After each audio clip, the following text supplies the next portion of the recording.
was fun. Who's for Chinese?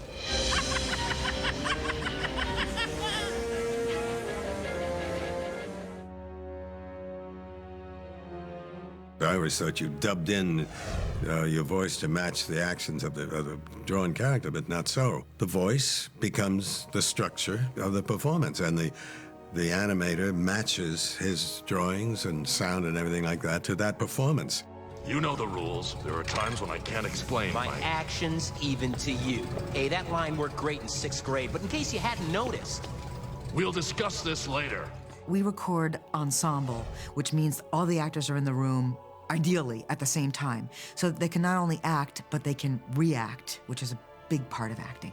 It makes their editing process a lot more complicated, I'm sure, but it gives the performances that feeling of a real dramatic interaction. Half of me wants to strangle you. And what does the other half want? To hit you with a truck. We used to date. I liken it most to the old radio shows, where all the actors are standing in front of their microphones with the music stand, and they've got their scripts. And that, of course, is one of the joys of voice acting, is you don't ever have to memorize a line of dialogue. Your script is right there in front of you. My word. You can't turn to deliver a line because then you're off mic. So we're just totally dependent upon ears. Thanks for coming after me. I owed you. Well, I'd like to think our relationship isn't just restricted to saving each other from freaks and weirdos. Kevin Conroy, who played Batman, and I were probably never facing each other whenever we worked because all of the actors were seated in a straight line facing the engineering booth. Maybe we'd have a place for each other without Gotham, without the freaks, maybe without masks. Maybe. They used to kid me because I was the only one who would stand up. Yes, well, this is all tremendously boring. They had these little, those separators that you see, like, for musicians, so your sound doesn't bleed into other people's mics. And everybody's sitting down at their little music stand, and I just thought to energize the character, to shake my fist, and I felt I've got to stand up. What do you think we can do about that? Joke! Very often I'll hear Bruce Timm over my shoulder. He's usually sitting behind me. I'll hear him say to the guys who are drawing the character design or whatever, doing the storyboard, watch what that actor's doing, because I want you to draw that in the storyboard. Sometimes you don't even know, where you are. You don't know what the visual is around you. I mean, Andrea Romano, our director, would be sitting in the booth saying, okay, you're running over the top of a roof, you jump, you land 20 feet, you turn, you see him on your left-hand side, you grab the golden statue and take off, and the 3 villains come in, and grab you. And then we'd start doing the dialogue. I love voiceover animation because people can't see you. You make these choices that you would never do if you were doing a live action role. See, Batsy, I think of everything.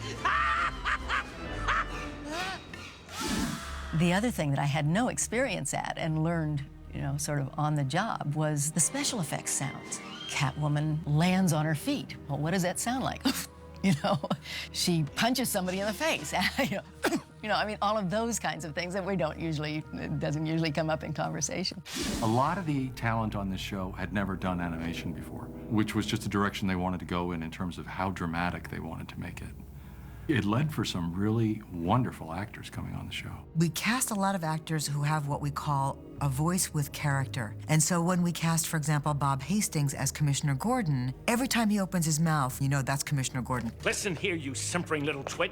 You were foolish enough to invite the Penguin. I had no experience with animation, and I just went in basically on a voiceover audition. I said, well, let me just come up with some voices. Let me just try some stuff. So I came up with this very dark, and I went into this whole other place that no one else had gone to, I guess, and I saw them all running around in the booth, and I realized that I had touched a nerve. The room of producers and writers and people sat together and said, we are done. We have found the voice of Batman. If I'd gotten there 5 minutes sooner, long before I let someone else I care about down. Leslie, Alfred, you. One of the things that informs the Joker is his laugh. I remember reading the comic books. It was ha ha ha ha ha ha, but lots of ho ho hee hee ho ho hee. his laugh should be like a musical instrument. It should sort of illustrate his mood. It could be ominous and intimidating. It could be gleeful and with wild abandon. But I didn't want to just have one rote laugh. I was driving in the first recording session thinking, how did I laugh? I'm on the freeways in Los Angeles. No, that's not it. No, that's not it. Now, I'm sure no one in Los Angeles would look twice at somebody. Look at that guy laughing maniacally in his car. She's got a great sardonic sense of humor. Almost got him.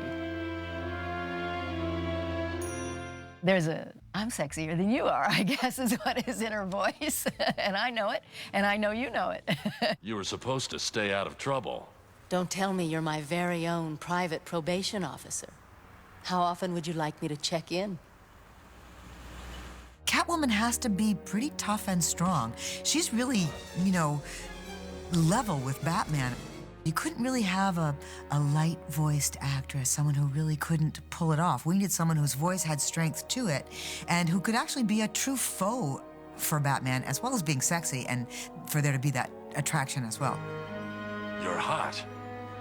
Now you notice. Ephraim has to express discipline, love, respect, all in the same 5 or 6 words of dialogue. I do wish you wouldn't be so rough with your toys, Master Bruce. Batman likes him, and he, of course, is very respectful towards his boss. Dining in tonight, sir? The dissection tray, please, Alfred. A tiny bit irreverent, but always in good taste. And in